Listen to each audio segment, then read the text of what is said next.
ready? It's the Roundtable with me, Robert Bannon. Happy 100 Thursdays! I am so happy to have spent 100 Thursdays with you. How lucky am I? It doesn't get more lucky than that. Hi, everybody. My name is Robert Bannon, and you are here at the Roundtable, the messiest Thursday night you can possibly have that's legal. And I'm looking forward to seeing you and being here with you today. Our special guest tonight is the one and only Angelica Ross. Angelica Ross over the past 2 years has been here 4 times. This is her 5th time. And I'll never forget how excited I was the first time that she agreed to be on this show. I was so nervous. And she told me that there's nothing to be nervous about. When she gets nervous, she drinks a V8 juice and just enjoys her day. And you know what? That's words to live by. So here's to a V8 juice and enjoy your day. I'm so grateful that you spend your day here with us. Abby, you're here. I love it. I love you for being here. Yes, come on, Christine. Happy 100th Thursday night. Now, why do we say Thursday night and not 100th show? I did some math, and with the Roundtable talk and with the shows during the SAG strike where we weren't here on a Thursday on a regular basis, but we came in on special occasions, we have done 289 roundtables. 289 roundtables in the 2 years plus since we've been here. Some numbers for you. We have 1.2 million video watches on YouTube, which I hope you can click the link and subscribe below and hit the notification button if you're not, and join us every single episode, because new episodes go up on the daily. There are new episodes on the Broadway Podcast Network. We've had over 472 guests. We have over 500 hours of content. And when I started on the Broadway Podcast Network, they said, do two a week. And we have done 180 podcasts with our interviews that we do here on the Roundtable. And this all happens because of you. So thank you so much for being here from the bottom of my heart. This show doesn't happen without the guests. This show doesn't happen without the publicists who give me the guests to have on the show. And it absolutely does not happen without each and every single one of you who give me your time after working all day and being in this crazy world. You come and join me for a little fun and hilarity. And I am so forever grateful. This show has been more than I could have ever dreamed it would be. Thank you for being here. Happy 100. Look, Abby says she used to run the Twitter page. Woo, come on, Twitter page. I don't have a Twitter page. Yes, I can't. My husband, happy 100. Thank you for loving me in spite of this show, and for supporting me and watching it every single week and rooting and cheering for me. It's very rare that you find someone who supports you and encourages you to do and be your best. It's like, why is my job calling me? We're in the middle of this show. I'm off the clock. Like my husband, like my Darius does. I can't wait to be your husband. I miss you so much. And you make me so happy. And thank you, lattes. Thank you. It's a pleasure in every single way. Well, the pleasure is mine for having you all here. And Christine, thank you. Hundreds of roundtable shows posted on your YouTube channel, Broadway Podcast Network, and now Broadway World. Yes, thank you for all the support. I thank you so much, Sergio, my student Sergio, and who's in here. And I have a couple of students that are here. Someone says, are we doing something for theater? Yes, we always are doing theater. We're doing theater on Saturday at NJPAC. We have all the theater. And yes, Sergio makes me pictures, and he asks me to sign them. He makes me jerseys, and he puts my name on the back, and he's an artist. And I don't want to sign his stuff because I'm just Mr. Bannon, but I'm encourage him and I love that he's such a good artist. So keep it up, Sergio. You're so creative. Thank you, Alyssa. Alyssa, is my friend who went to school with me 167 years ago. So for musical theater and all that stuff. Yes, I do. Thank you. Broadway World tomorrow. It is already our 4th episode. It is with Michael Esper, who's in the show Appropriate with Sarah Paulson on Broadway, and they're going to tell me what day I could go see it. Michael Esper is the son of Bill Esper. I went to Bill Esper's acting school. I was there the last year that Bill was alive. He passed away when I was in school, and Michael came on the show. Michael has done a ton of television, a ton of movies, and a ton of Broadway. He's worked with Sting. He's worked with David Bowie. He's worked with American Idiot with Green Day, and he's on, and we talk about acting, and we talk about going to school. His father being the head of Mason Gross School of Drama at Rutgers, and him going to school there. We shared an acting teacher, and it's a really great chat. We've been doing over 10,000 people watching our videos on Broadway World. So it's just an extension of this show that has continues to grow. Maybe one day we'll actually make money.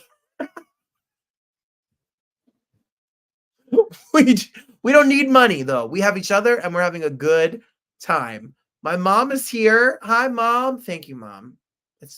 Thank you. I love you. You have encouraged me. When I was a 10-year-old kid, when you watch the old VHS tapes of me growing up, I was doing this at my brother's football games, singing in the living room, signing my name on everything. This is just, whoever you are, own it. Just own it and run with it. So thank you for being here. 100 shows. See, Mom is here. Mom and my daddies both had car troubles. But as long as they're safe and sound, they're my heart. So I'm so excited that it's so nice that they both get to be here. All right, let's hit it. Are you ready for the week in review? Because we weren't here last week because we had spring break.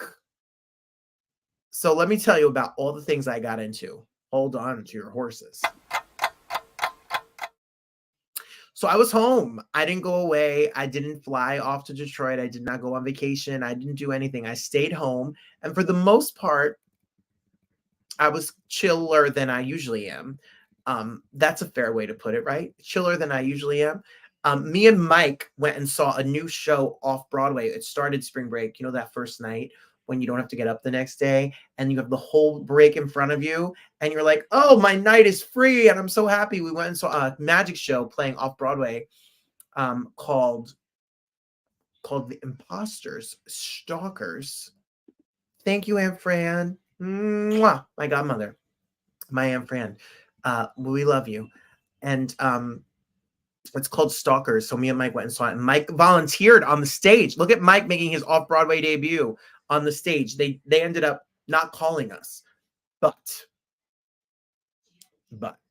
it was a good time. It was a great show. Stalkers is now playing at New World Stages. Thank you so much for inviting us. And I've been walking my bridge. I love my George Washington Bridge. That's me. We're trying to get into wedding shape, pride shape, lose this, happy, freshman 15 going on. And me and my mom used to walk the bridge and we used to listen to Big Sean. And, my mom will sing that song. I don't with you, you little stupid, lots of bad words. I'm telling you, Mama Rose knows how to say all the curse words. She invented them. So when I walk the bridge, sometimes I think of her because I hear that music. So I've been walking the bridge. It gives me some peace and joy. And I love my walk. Like it is a piece of I get sad when it rains because I couldn't go today. And I took the little monster, Little Sam, out to the 4D movie over at the American Dream. And we watched it. There's Adrian's husband, John, and there's Sam in the middle, and there's me. Look at this nut. He's 7 years old. He's a crazy bird. He's a crazy kid. And we had that was our spring break moment. Clarence got sick. So we had to look at my baby in the tub, getting the full scrub. He looks like a little wet rat. Me and him watching, being home together. That's it. That's me and the doggy. And I saw some shows. I saw some Broadway shows. We have a whole bunch of Broadway episodes coming up. I saw Tommy. We have at the Nederlander. So much fun. Me and Adrian went in the pouring rain. It was the rainiest, craziest day ever. I saw Limpica. I saw, which we'll talk about in a minute. I saw The Outsiders. I saw a bunch of stuff. So we really had a good old time with all. Oh no, I said something and got the ... about me resting. Oh, my mom's dirty mouth. He's getting so big. He's going to be 8 years old this year. It's crazy. And do I ever rest? That was me resting. Didn't I do a good job? Come on, Alyssa, I was proud. What do you like? Watch TV? Sometimes. I've been watching. I watched Palm Springs, and I watched Diara from Detroit, and I've been watching Girls Five Eva, which is on Netflix, which is funny. I'm not good at it. Easter. Did you celebrate Easter? We did. My mom's game. We all won a prize. There's my mom. She makes her, her famous holiday game prizes. We all won gift cards to our favorite spots. That's a lot for a spring break. I'm not done yet, though, Alyssa. We're still going,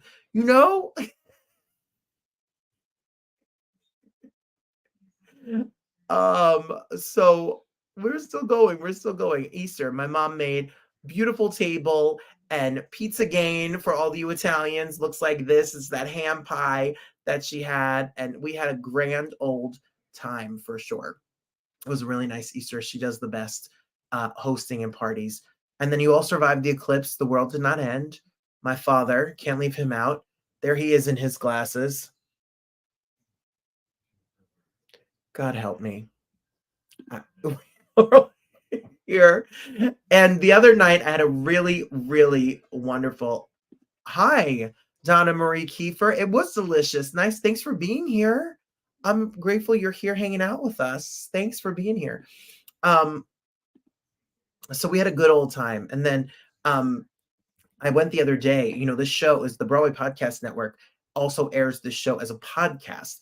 And we've had a lot of people who watch us and listen to us on. Thank you. I try to be a decent teacher or a good teacher. I don't hate being a teacher. No, I don't. But there you go. Latte says, I've come a long way. I'm better at chilling than ever. I knew you had it in you. I am. I could watch a TV show sometimes. I'm doing a little bit better. It's Darius. Darius has calmed me down for sure. Helps me be less anxious. So Broadway Podcast Network announced its 4th year. So if you want to listen to us and the other episodes, if you're not going to click and hit the subscription button and subscribe to this channel, you can download and join us at Broadway Podcast Network. Every day, I do an interview with another artist where we talk about art. They had their 4th anniversary party. So I went to the party, and look, the Roundtable is on the step and repeat right there with the other podcast. They were like, are you up there? And I was like, probably not. And I'm there. Look at my little show that you guys made happen. And it was a really nice evening. Donna McKegney, who won a Tony Award, and Priscilla Lopez, who won a Tony Award, Company and Chorus Line were there. And then Adam Pascal, who was Roger in Rent and who was in Aida and was the Roger in the movie, who has done my old show, was there. And I had emailed him about a project, and he was like, Robert, I owe you an email. How are you? And he gave me a hug. And if you don't understand, like, my mom will get it, Adrian will get it. Like 10 years ago, everyone, none of this existed. I was not doing any of this. I was not singing. I was not acting. I was not in the theater world. I was not in entertainment. I was just teaching. I was unhappy. I was 300 plus pounds. I was in a situation that was not healthy for me. And you understand that one step we talked about in the pre-show.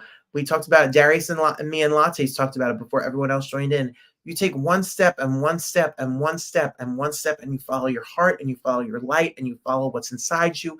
And this path will open up, and you can have it all. You can have the relationship, you can have your career, you can have the artistic life, you can have your friends, you can have your peace. And I know that that's out there for everybody. And you guys have created that space for me here every single Thursday, where you let my craziness live and you let me be here. So it was so surreal to be at the Broadway Podcast Network launch party and be a part of all these people that I really look forward to being with. Thank you.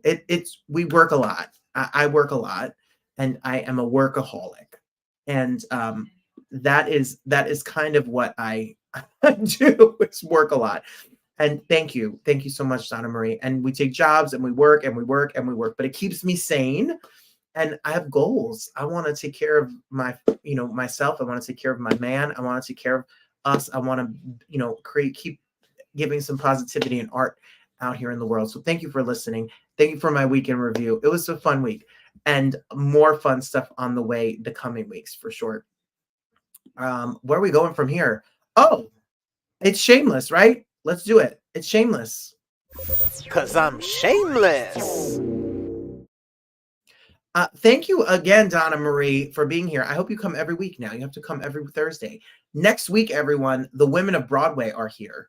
Hannah Cruz, who's starring in Suffs, Sam Pauly, who's starring in The Great Gatsby, and also Jordan Tyson, who's starring in The Notebook. That will be here. 3 amazing women leading shows that I hope you will join us and catch up. And then in 2 weeks, I think we're doing a gospel show.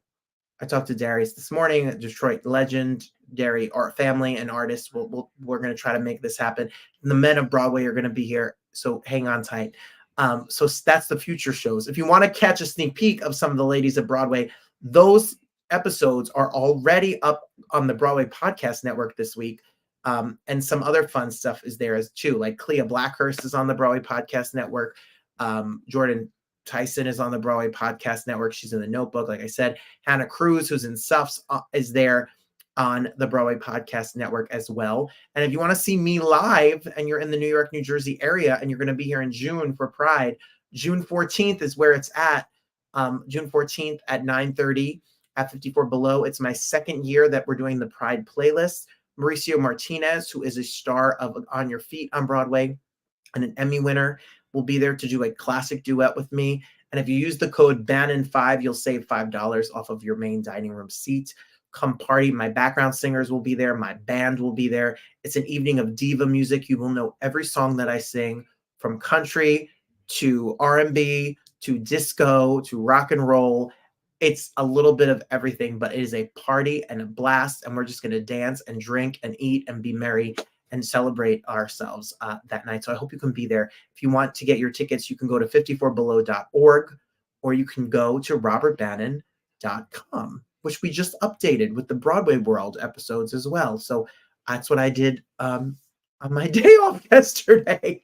Yesterday on my day off, I did 8 interviews and I updated my website. That's a day off. I was great. I loved it.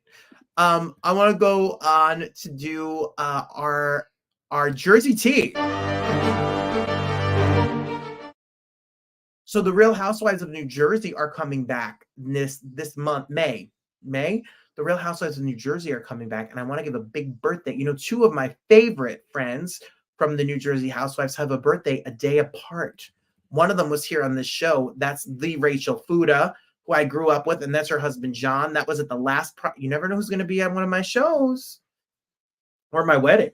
And so Rachel Fuda was there, and John Fuda were there, and she just celebrated her birthday. So happy birthday, Rachel. We went to high school together, and we graduated together. I love her.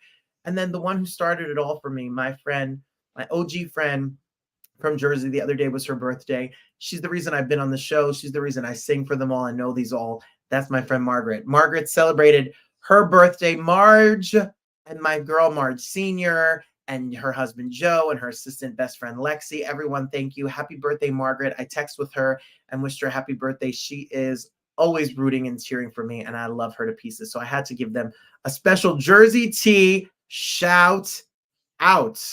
You know what I'm saying? We had to shout them out. Let's see where we're at here. We have some yes. Let's see. We have a question from my student. Have we ever interviewed someone from Hamilton? Sure. We sure have. We have done interviews with people from Hamilton, like Leslie Odom Jr. and Oak and fun stuff, and Lynn, Manuel Miranda and stuff. So if you love Hamilton, keep watching theater and support theater and keep going. Just keep going, keep going, keep going, keep going. It's good stuff for sure. We love theater. And young people in theater for sure. Are you ready for my Hey Friend Hey? I know Christine has a dance to it. Here we go. I'll be there for you. How you doing? Christine, I hope you have your power back, and say hello to your mom for me, please. Much love to Judy and everyone in the family. Our friend to this show, lots of lattes. My friend Janelle, we want to send our condolences to you and our love to you for everything that you've been through. Your family, your brother fought a brave fight, and I know how much he loved you and cared about you. So the Roundtable family extends our love to you. We've got you, and we wish you all the love and support in the world. And we want to send that to you in Delaware. No, she lives in Maryland. I'm just kidding. You know, I've been saying she lives in Delaware for 2 years now. And I want to give a shout out. We've been talking a lot about Lempicka, everybody. And Lempicka is a show that's on Broadway right now, written by Matt Gould, who is someone who is one of the best people I've ever met in my life, who has been there for me and supported me. When I was talking about me 10 years ago, the idea for this show, the idea for me to sing my I Think He Knew song, which many of you found me because of, is written by Matt. His show Lempicka is on Broadway. It opens on Sunday. We will have the coverage of the red carpet for you next week. I'm very excited. And when I was doing community theater and local theater, my friend Devin is a director, and she directed and helped run Villagers Theater in Somerset, New Jersey. And she had loved Matt and Griff's music from back in the day. She went to see Lempicka the other day, and she sent me a picture that she loves the director, Rachel Chafkin, because Rachel Chafkin is a woman who directs theater, and Devin was always inspired by her. And she was like, I wonder if I'll ever get to meet her. I don't know if I'll ever get to meet her. I want to meet her. I want to meet Matt. I wish I could meet them. And she went to the show the other day, and she was texting me how excited she was. And in the lobby, even this bad language, she met Rachel. She met Rachel, right? So she cried, and she told Rachel how much Rachel meant to her and the whole thing. And she screenshotted it and sent it to me, and I sent it to Matt. And Matt was in the theater. So at intermission, she got up. She walked out to go to the bathroom or get a drink or whatever. And she saw Matt, and she ran into my Matt in a Broadway show. Matt's show opens on Sunday. 14 years he's worked on this moment. And his show opens, and it was cute to connect the dots. And she was like, you're Matt. And he was like, I just got a picture of you. You're friends with Robert. And it made me so happy. So make sure you check out Lempicka on Broadway. And the cast album is available streaming everywhere starting on May 29th. So good. I love it. So much love to you, Janelle. We got you. We got you. Yes, hugs and prayers for Janelle for sure. Well, that's my update. I think I did it all. I think I told you all 100 shows. Matt has been here 4 times. Angelica's now here 5 times. Some people have repeat offenders. Lunell is supposed to come back. I asked her. She's supposed to come back. A bunch of people are going to come back and do the show again.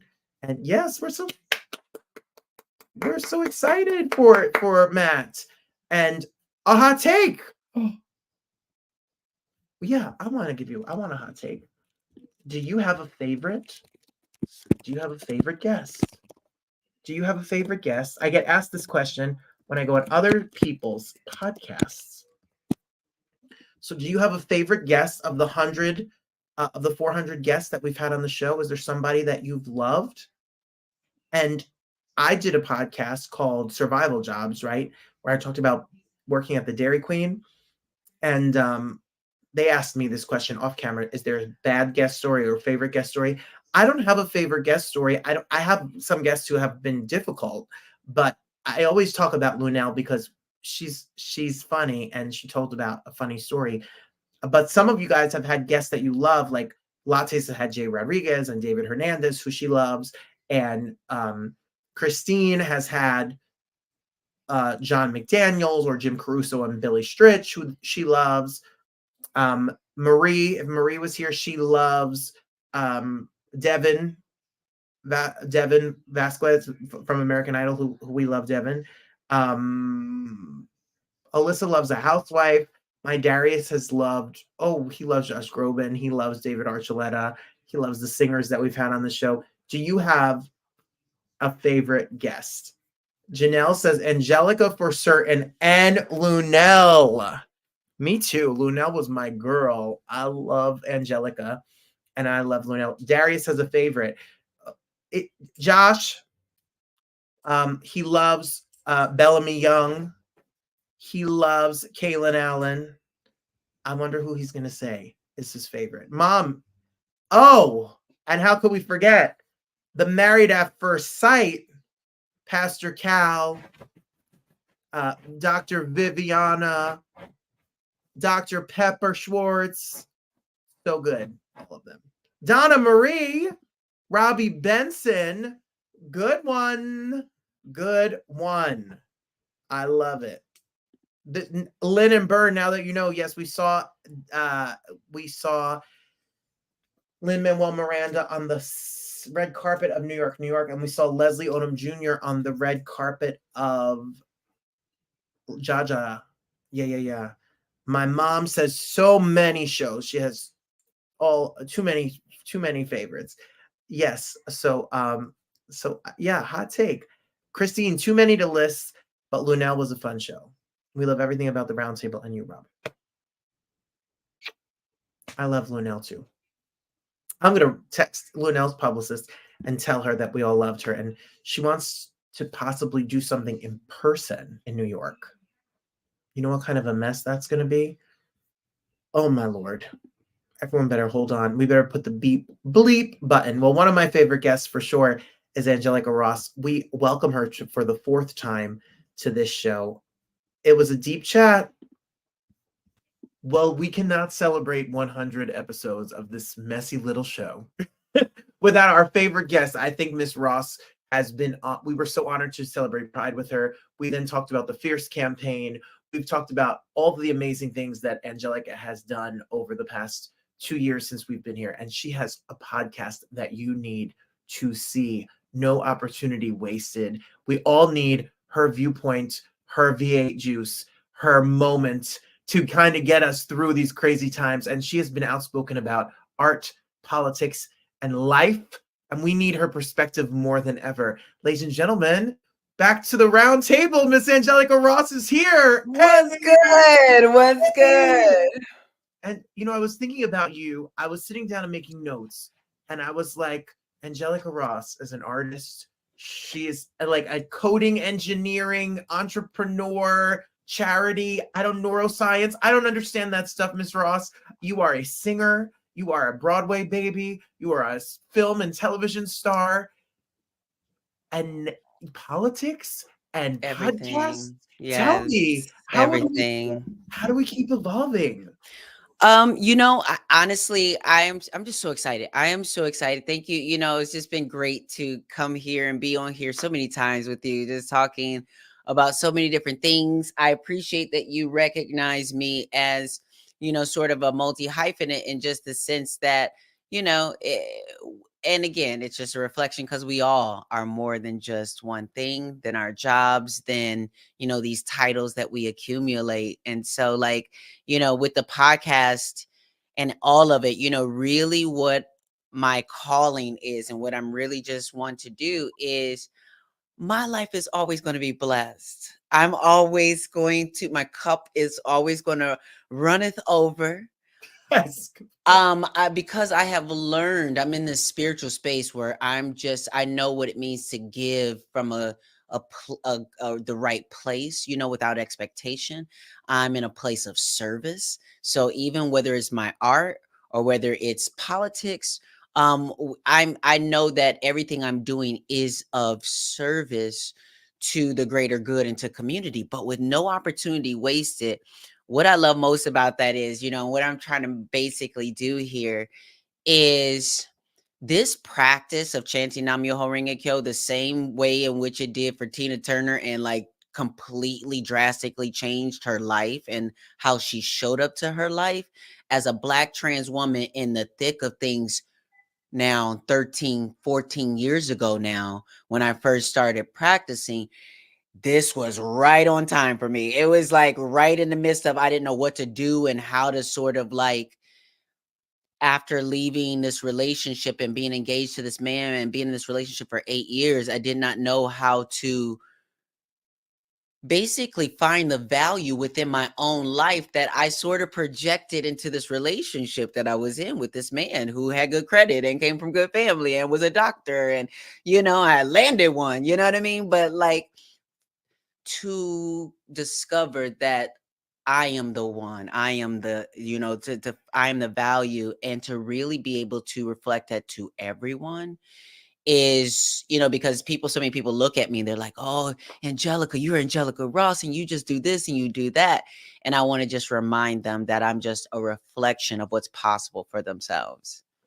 Well, it's so deep. I have my Buddha here. I mean, Yes. I have my Buddha here. My mother collects them and has them everywhere and Oh, believes wow. in meditations and chanting and all of these important things that we all can be living our best, no opportunity wasted life. Well, the main thing about it is I finally stumbled upon like what I want to sort of call my community.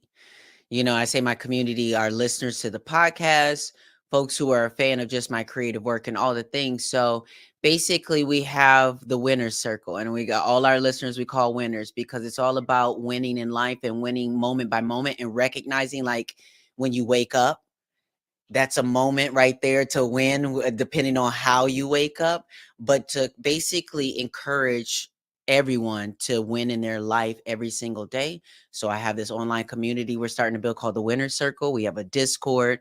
You can go to missross.com right now and actually join the Winner's Circle. Yes, exactly. Go to missross.com right now. You can join the Winner's Circle. It's a free newsletter, but also like the Discord is like maybe, I think, $2.99. Yeah. $2.99.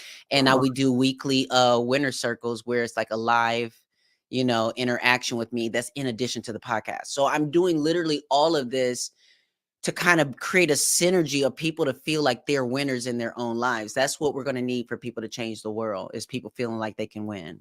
Well, what was so moving to me, and you've been very open about this, you talked about a relationship. You were not able to be who you truly were in that relationship. You were asked to withhold your true self. You were asked to just sit and look pretty and say less. Yes. And I'm sure it was terrifying for you to take those first steps to be who you are now. Is that the question that most people ask you in the Discord or on the podcast? Is it about living in truth? Is it relationships? What have people been coming to you and wanting to know about? I think a lot of it has to do with folks feeling and knowing and believing that they have this sort of purpose or calling or on their lives, and many of them either they don't know at all what that is. They're like, I just know I'm meant to do something, but I don't know at all what it is. Or some folks are saying, like, we had one person who was like, their aspiration is to basically have their own LGBTQ center and be able to serve LGBTQ youth as a part of what their job and their career is. And it's beautiful about these things, because this was one of the things I brought up on the podcast, was that in situations like that one, but this is unique to that situation. But I was just saying, okay, so we can become a center onto ourselves. You know what I mean? And like, I am a LGBTQ center. You know what I mean? Like, and I have been for over a decade. I've been a center for my community to provide resources, motivation, mentorship. And I haven't always been given the key to be inside somebody's building. You know what I mean? So it's really about getting folks to see the forest through the trees. Yes. So whatever that is, whether that's their current job, it could be that they want to switch things up. It could be, how do I deal with this chaos that is the world right now and still try to focus on my life and joy and having these different things? And I think it's a difficult conversation, because what we see on social media is the tendency for most people to escape. Whether that, I think the fact that Meta is filtering out politics and everything else, some people are like, oof, good, then I don't have to be read for people knowing that I'm filtering this out actually myself in real life. Yeah, I think, that's right. Well, Yeah. what I'm very moved. We've talked about this a little bit before. For me personally, I was married to a woman. I was living my straight life. I came out at 33 years old. I was petrified. Yes. I gave up music. I gave up this life. I gave up entertainment because I thought I needed to follow the rules and I was never going to make it. And we have all this negative talk and we beat ourselves up and look for community. And now when I get to, go to parties with Angelica Ross or see you on Broadway or have you here on my show and I'm getting married to a beautiful, gorgeous Black Detroit man. Come on, Detroit. Congratulations. Yes. Look, there is a life out there for us that we don't even imagine. I never would have imagined all of this. But if you don't let go of the false definitions and things that we've attached ourselves to. And what I tell people, the funny thing about this Buddhist practice is I grew up Christian. And then I was with this man that I was dating and engaged to for like 8 years. And he was telling me during the course of that time that his mom was battling cancer and that this book helped his mom, and he was telling me about this book. And I did not want to even like embrace it because my mind was still in a space of like Christianity, and anything that's not Christianity is blasphemous and all this other kind of stuff. And come to find out, years later, after I got out of that relationship, the author of that book is the president of my Buddhist organization. It's one of the books that is like foundational to what I now know. Is called Unlocking the Mysteries of Birth and Death.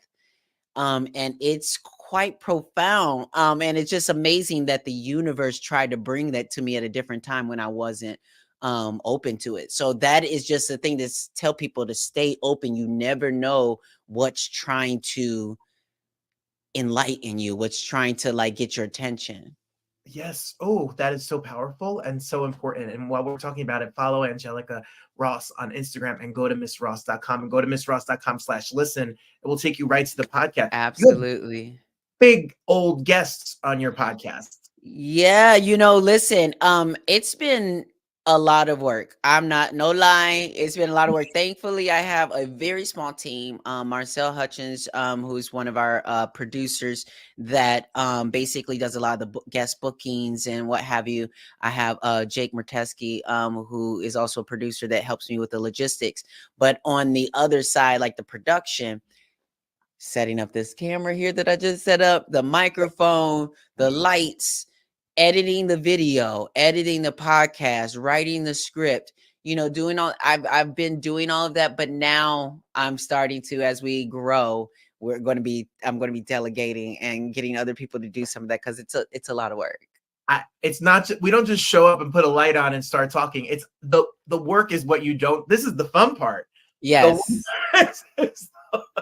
But I'm trying to be more and more transparent with folks just about, because the situation is it's hard sometimes to teach and lead where I want to do, because what people are used to that are not used to being in community with people like me is they're not used to people like me being transparent about what the challenges are, because people are so used to being ridiculed, dragged, their dreams kind of like poked holes in when you tell people, what the whole full picture is. But, the reality is that the beauty is in the struggle. And so I'm trying to find ways to be transparent and show people the struggle without like opening myself up to the, peanut gallery or whatever, to the trolls. But either way, what I've been learning about this practice, even still 13 years in, and I'm still, you're always still learning, is none of that matters. It all just matters about how I show up. So as much as one thing I can share with folks that have been challenging for myself is I work and I advocate for human rights for everything. I'm calling for a ceasefire. I'm calling for bodily autonomy for trans people and for cis women or anyone with a uterus that needs, abortion care and things like that. I'm constantly, okay, baby, down. My dog is in here now. My dog's around here too. Down, leave me alone. I down. Sorry. Stay. I speak up on all of the things, and have to find this balance of joy, of knowing that, that I'm doing enough. And I just want to share with folks, like, as a Buddhist person, even though I was doing the work, I found out that I was still trying to,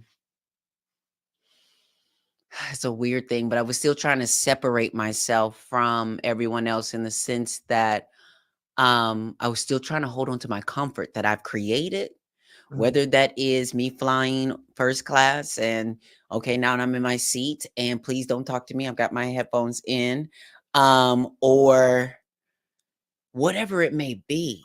And what I have to keep reminding myself is I'm always a Buddha. And so when I sit down in that first class seat and the person next to me, I need to be there and I need to show up. And that's not my house.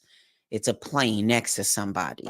So as much as we want to ask people to be aware of their surroundings and what have you, for me, the next level is sort of like engaging with people because that's what I'm here to do. That's why out of a million people, I was sat down next to this person. So as long as I'm outside my house, I need to be aware of how I can respond, take responsibility. Wow, that struck me really hard because it's very hard. It's not always easy. And that is a very valid, and that's a beautiful, well, when you were in Chicago, you would walk out the stage door, you would meet every single person, you would sign every playbill, you would take every picture after doing a 2.5 hour show, dancing and singing your face off. Yeah. You will throw an album release party, and you will make sure when it's over that you meet and introduce every single person. I do. Because you are very hospitable and kind. You have said on this show about, even while the world is falling apart, you try to keep that peace, that kind of inner, that your spirit, you don't let the world kind of knock you down from who you are. Well, and I think it's less about, me being a hospitable person or whatever, but, and again, it is about me working on myself in a way where I want not Angelica's lowest self, not Candy Ferocity, but my Buddha nature to be responding to folks and not me be in a space where, okay, I just did an album release party or I just did a musical. And after I get outside, there's some negativity might be on me because I'm not embracing fully oh, they're not paying me what I'm worth, this and this and that. Who cares about all of that? You understand what I'm saying? Like, it's about how am I, these people that have come to see me, I don't know when I'll ever see them again. So I make sure that they understand that I am aware of this moment, not just for you, but for me. So let's enjoy this moment. Yeah, and being in the moment. It's Yeah. I'm working on it. I'm working Yeah. on it. But we're talking about the No Opportunity Wasted with Angelica Ross Yes. podcast, which is out now. You go to missross.com and you can listen to it. Dawn Richards Yeah. had Oh my goodness. 2-part episode. Whew, yeah, and let me tell you, I have to repost some of those clips because the thing is, what I loved about my conversation with Dawn, we've become friends, and which I really appreciate and love her for that. She's been so supportive. But what I love about Dawn and what I love about that particular episode and conversation is it really set the tone for people to understand that sometimes folks think I'm so maybe controversial or maybe like, I'm always saying the hot topic, the hot button things or whatever the case is. But for me as a Buddhist, especially, it's always within reason and within measure. Buddhism is reason. Everything is reason. So when I'm having these conversations with people like her who have experienced the things that she's experienced and seen the things that she has seen, I have to make a safe space for them to know that I want to talk about the issues. I don't care about the specifics. I don't care about the names. I don't care about whatever. I want to talk about the abuse that we as Black women experience in the industry. I want to talk about various things. And so by doing that, she was actually able to be more specific about things without, naming names. So she's like saying, like, it's okay for people, see that Black women haven't been speaking up and the Me Too movement hasn't fully hit the music industry because there's no protection for Black women when they come up and when they say something. But luckily, Cassie is in a place right now where she has enough support and protection around her, but not everybody has that. And so, like, the fact that Drew Dixon is speaking up and Russell Simmons has finally been served with his papers. Mhm. So, it's getting better and better and safer for people to be able to speak. But until then, I just really appreciated I was able to create a space for her to say the things that she said without, needing to pull anybody's specific names in it, because now that all this stuff has come out, it's all very, very relevant. Well, it is fire. You want to talk about 2 hours of a time? You better get yourself a snack and put on your headphones. If you're going to the gym or driving on a car or doing laundry, washing dishes, driving, whatever, honey, get into the tea. Get into the tea. And it's what's frustrating about that, as someone who has been a follower of pop culture and music, people have been talking about this stuff for a very long time, and you've seen it firsthand in the business. And you come out and talk about your experience, and then people come out and drag and troll people because they don't. It's because it's because of the oldest profession in the world, which is prostitution. And the reality is that people look at that as and judge prostitution as this thing that people do sex work and take off their clothes and blah, blah, blah, when every day people are prostituting at their jobs. Do you understand what I'm saying? And so what's happening is that people are looking at every celebrity, every star, every person that has privilege and access, like, well, girl, I would pay the same price. Just shut up and do. They don't think that you deserve respect. They don't think that you deserve to be dignified in these places. If you're a video vixen, you don't, well, girl, what did you expect to happen? Well, after they hit cut, I was expecting my check and I was expecting a towel so I can wipe this Chardonnay or whatever, this Prosecco or whatever they got and poured on me, and then to be treated like a human being, or whatever the case is. So unfortunately, Cassie, these other producers, all these folks that are finally starting to speak up, I think it's finally starting to sink in with folks that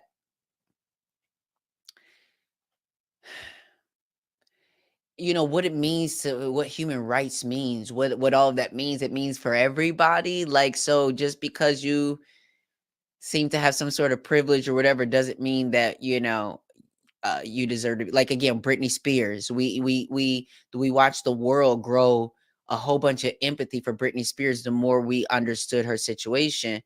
And I'm not gonna name some other names, but other people just gonna reap what they sow, who treated Britney Spears other than what she should have been treated. Like, we'll just say that. I hear that, and I'm with you on that. Hey, I love a read here on this. Miss Ross, you have spoken out about Hollywood like you did. You talk about politics now. You have spoken out about during the strike, what it's like to really be on set or to be held to a contract where you have to turn down work because you're held as a talent. Where do you get the courage? Like, do you feel like the truth is more important than the work, or the more important than being on someone's good side or a network's go-to person? How do you live past the ego of all of that and speak your truth? So hard. It is hard, but I will tell you, it is almost like not even a second thought for me. And it's nowhere, it's the process, the fallout, the change, the transition, the growing pains, all of that is hard. But the decision for me is never hard. And the decision is never hard because at the end of the day, the way my life is set up, the way my spiritual practice is set up, the way my beliefs are set up is I believe that there is nothing that you can offer me that's more valuable than my integrity. That's more valuable than my creative will, my will that I co-create in divinity, in divine and spiritual power and all of that. It doesn't even, it pales in comparison. So even when, like, it's so funny because my ex-fiance, that was the love of my life. He has been it has been the love of my life, is the greatest love that I've experienced in my lifetime. But I broke up with him. I gave him the ring back. And even though at a time 10, 15 years ago, when he was Prince Charming, a doctor that was willing to, like, propose to me and do all these things, what is my problem? But the fact that we were living stealth, the fact that, everybody didn't know the truth, I could not be the Angelica Ross that I am today.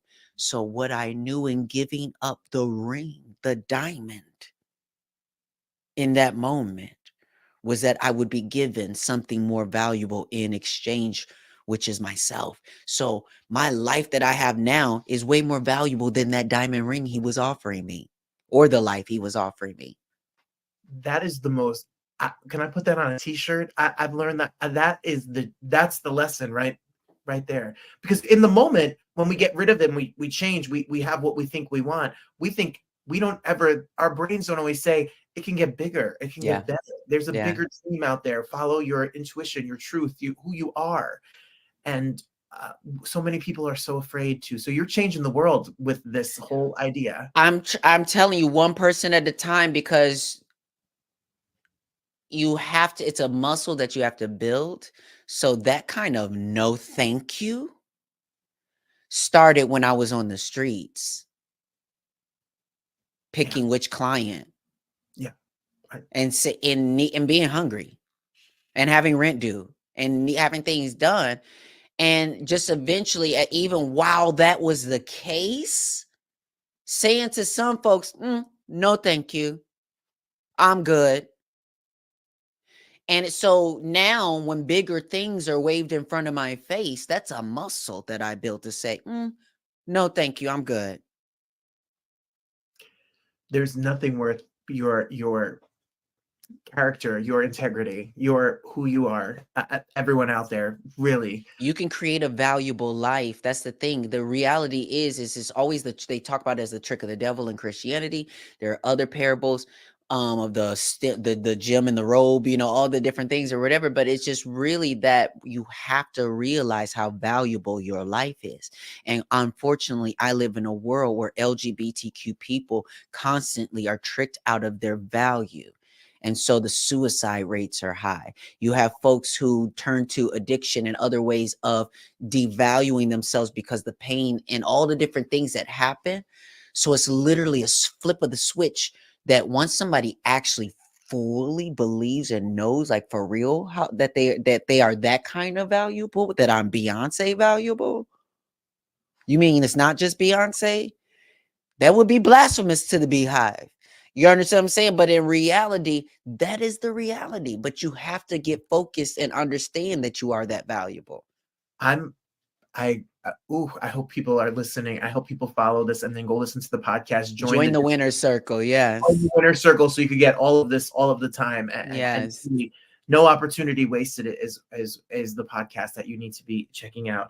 And as you have future episodes coming out, like Billy Porter, like James Monsoon, like Marianne Williams, you talk about politics. Yes, Marianne was a wonderful conversation. I'm a fan of Marianne and I've followed her for so long, but there's just been so much conflict between how I feel about her and how many other people that I vote with and know other Democrats, and so everybody doesn't give her the same sort of like open arms that I sort of give to her. And I do understand some of the, when I interviewed her, some of the shortcomings would come up, and I'm softball, t-ball. I'm like teeing you up so you can knock it out the park, baby. You know what I mean? But like, You know, so just talking about things around ableism and what have you, I think that we're in a time right now that our older leaders just are too, they're not in a space of embracing all of the language. They're scared of the language and they're saying it's too much already. Why do we have to expect, you know, people, and then people want to get mad because you didn't say this or you didn't use this pronoun or what have you. And it's like, listen, I get that for the everyday person, but for the leader of our country, it can never be too annoying, because this is a land for all. And when we say all, that's a lot of different kind of people. It's a lot of people. And so you need to be the type of person who can understand. And when you got Arabs and Muslim folks who are willing to the tune of 100,000 people say, we're voting unknown or whatever, on whatever in Minneapolis, you need to be able to, those are Americans. You need to be able to speak to them too. And if you can't, it's a problem. Yeah, I agree. You can't lead the country and the free world and dismiss groups of people. Absolutely. No, because we have to, the leader of the free world has to model what it means to be a champion of humanity, of human rights. And right now we are an arms dealer. We are more invested in war, and we always have been, and enforcing our imperialism onto other countries and our presence into other spaces by force. So if we have to, the people, I think us as a people, what's happening is we, the people, actually are coming to a reckoning of this. And that's sometimes what we're seeing as some of the infighting that's happening with the people, because some of the folks who are upset with me and a lot of other folks who are shaking the cage and saying, white girl, I mean, what do you expect? I mean, he has to make some decision. This has to be this way or this has to be that way. It's realizing that the frustration that we're having, we can't waste on each other. We got to take it to the system. And we've got to take that fire to the system. So I think the people are starting to wake up to the atonement, to the discrepancies in the American dream. And I think that now we understand that folks have avoided accountability by coining it as cancel culture and making it into something that people can feel like they can jump in on the bandwagon of down with cancel culture, when in reality, all the people have ever wanted was accountability. And that's another, I love Angelica Ross so much. That's all the people want. We want, exactly. Serve Russell Simmons with them papers. Yep. And again, I am a blossoming abolitionist. So when it comes to Russell Simmons, when it comes to Diddy, I am appalled to hear about all of the abuse and the things that they have done to Black women and women in our communities. Therefore, as an abolitionist, it brings me no joy, actually, to see any of them locked up. Brings me no joy. What will bring me joy is to see their commitment, their ongoing commitment to now funding and being an advocate for sexual violence and talking to other men to help them understand where they messed up and how they can prevent them from messing up. But no one wants to take that. They make women wear all kind of invisible scarlet letters. When in reality, they need to be the ones boldly wearing their scarlet letter and saying, I am someone who has assaulted someone, and I am someone who is now using my life, my funds, my company, my creative things. Even when I make a movie, a song, or whatever, it's all in the other direction. That, when I went to, I'm a white cis man. I came out late in life. I was in college, and we had a class called Racism and Sexism and the Study of Women. And we read and this professor back in the 2001 or 2 was saying the amount of people that are sexually abused, the amount of people within families, We all sat there like, this lady is out of her mind. What are you talking about in show business? Oh yeah, those are rumors. Or what are you talking about in music? What are you talking about in business? What are you talking about in your neighbor, the school down the street? We don't want to talk about this as a country. We passed the buck forever since the beginning of this country, because I don't think I don't know Well, why. the reason why it's a privilege of narrative. So it's always a privilege of who's talking about it. We've never heard and seen the sobering realities of this story until Michaela Coel did I May Destroy You. Right. I was in that show. I know about sexual assault. I know about different. I thought I did. And then when I saw that, I was coming to terms with my own sexual assault. Because I was just like, it just was like a thing where you realize how you were played and you realize the things, and you're just like, oh, I didn't deserve it. Oh, the fact that I invited this man into my house who I was attracted to, took my clothes off, got into bed with this man consentingly. And then there was a moment when I did not want to, where it was painful or it was a situation, and I said no and stop, and he would not. And I think there's so many situations where there are women who have summarized experience like that and not realize, because what I realized even in that moment was I just gave up, as far as like fighting back or like, like trying to push him off me. This dude was strong and big, like, so like until he was finished, and it was just like, and then you're kind of like in this state where because you invited the person, and it's just such a gray area where it's like with men and women, you talk junk about, being able to take each other, handle each other, whatever, in that sense. So then you're in a space where you don't want to be the person who is saying I couldn't handle it. But the reality is I was telling you that it was painful for me and I wanted you to stop, and you didn't. And so that person, I'm sure, has a very different story about what happened. You know what I'm saying? Versus myself. But it's these moments where I have, I was roofied. You know what I mean? Like I've had these experiences, and unless you are a woman, trans, cis, non-binary, if you are perceived as male, there's many times you're not going to have to like think about certain things that women have to think about walking down the street. Trans men, they have a different situation that they have to think of or what have you. But definitely, I know a lot of trans men that if they're being read as men in the space, then they're not dealing with the spotlight that patriarchy and misogyny brings on all women. So it's dangerous for us to navigate any space, even if it's work or school. Absolutely. Or church. Oh, absolutely. All three of those places, ding, ding. And we need to, everybody out here, no matter where you live, no matter what race, ethnicity, gender, sexuality, etc., we all should be on the side of human rights, equal rights for all. I believe my next episode is with Taina being anime, and I say I believe because I'm literally about to go in front of the computer and start editing. But like, with Taina being anime, and she is executive director of an organization that basically works with women and folks who have been sex trafficked, but mostly with women who have been sex trafficked.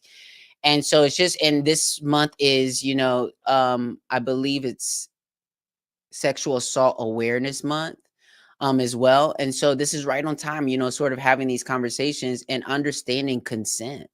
It's one of those things that even what's so poor is that our president, in the beginning, hopefully he's doing a better job now, but he's just one of the people who is old school and so doesn't model consent well when it comes to kissing people and hugging people that he doesn't know or as asked or those type of things. And he's a guy, and it's just all these different things. And so it's not that he's being harmful, that he's meaning anything or what have you. It's just that we have got to get into a culture that understands consent and understands that women and female energy has been oppressed since the beginning of time. What would our world look like if we were able to run just as free? And again, we know what women well, I should say what feminine energy does. When it's in leadership, when it's in family, again, I don't have a uterus, but I'm a mother. I have children that I have raised. Yes. Learning about consent, and I'm taking more of your time, but learning about consent, we're directing a version of Mean Girls here in New Jersey Performing Arts Center in Newark. And we've created this organization where when we are on stage with one another, if the blocking calls for you to put your arm around someone, or if the blocking calls for you to say, is this okay? Are you comfortable with this? It seems so minuscule to us of a certain age and through living a certain life, but you have the right and control over, you should have the right and control over your body. And it's such a spectrum. That's why we need to teach it everything can be age appropriate. We can teach consent to kids in kindergarten. It's right. That easy.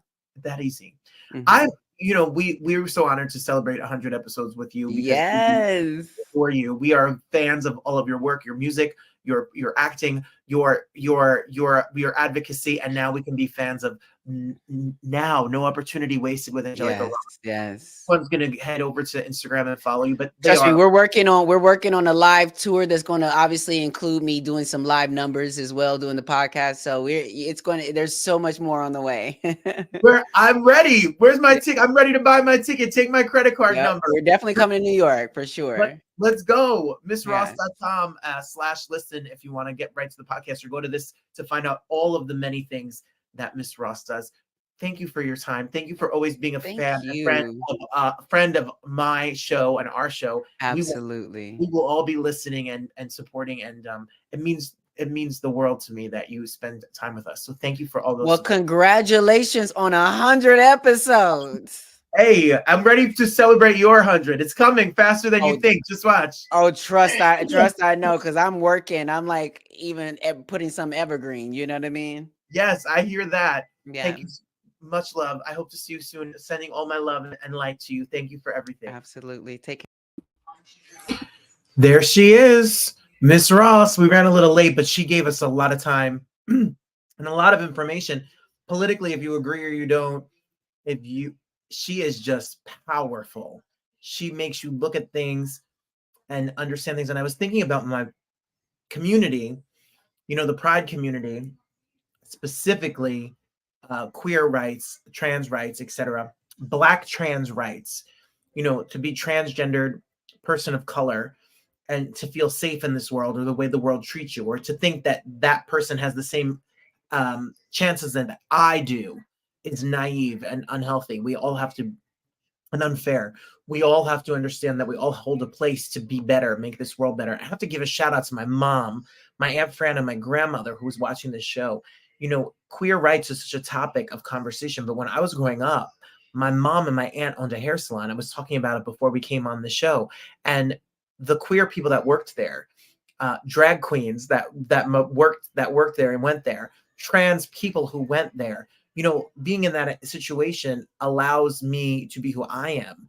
And when you see someone like Angelica, and you see a trans woman of color talking about her experiences with heart, talking about Buddha and love and supporting people and human rights and getting the chance to be the way that they are, how can you hate someone like that? How can you be like J.K. Rowling today, who, everyone loves Harry Potter, but she doubles down on trans rights, that people are going to be in the bathroom to attack women, and she doesn't believe in trans rights, and she doesn't believe in pronouns.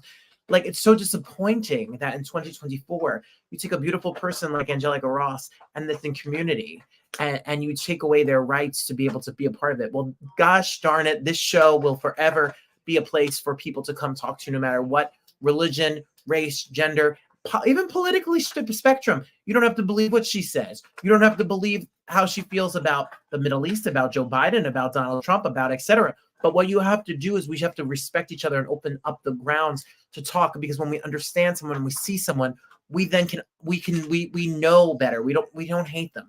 Can't hate someone when you know them. So I hope you enjoyed that for 100. It's deep. Woo! Christine, powerful chat. She's an extraordinary human and entertainer. Keep the shining star you are, and thank you for your positivity. Always be true to yourself. Janelle loves Miss Ross. So she was great. And I love you for celebrating 100 shows with me, everyone. If you want to know more, make sure you subscribe and click the link. Watch us every single day here on YouTube or listen to us on the Broadway Podcast Network. Follow me. You can follow me over on social media. Say hey. I promise I'll say hey back. It's at Robert M. Bannon over on Instagram, or go to robertbannon.com. Next week, big old show with the ladies of Broadway. It'll be a fun one, I promise. It won't be this deep. Here's to another 100 live roundtables. Christine, Lattes, Mom, Darius, Aunt Fran, Grandma, Nancy, my students, Alyssa, everybody that's in here, everyone that's watching at home. God bless you. Thank you so much for being here. Till next time, everybody. There's always more good than there is bad. There's more joy than there is sorrow. There's always more light than there is darkness. Sometimes you just have to go out there and find it. It's all about perspective. You know what I'm saying? The best is yet to come. I love American Horror Story too. I do too. The best is certainly yet to come. From me to you. Thank you all. God bless you all for being here. You make me so happy and so grateful to spend my Thursday nights with you. Have a great weekend. I'll see you next Thursday. Hold on to your hat, everybody. We're just getting started. Bye, everyone. The best is yet to come.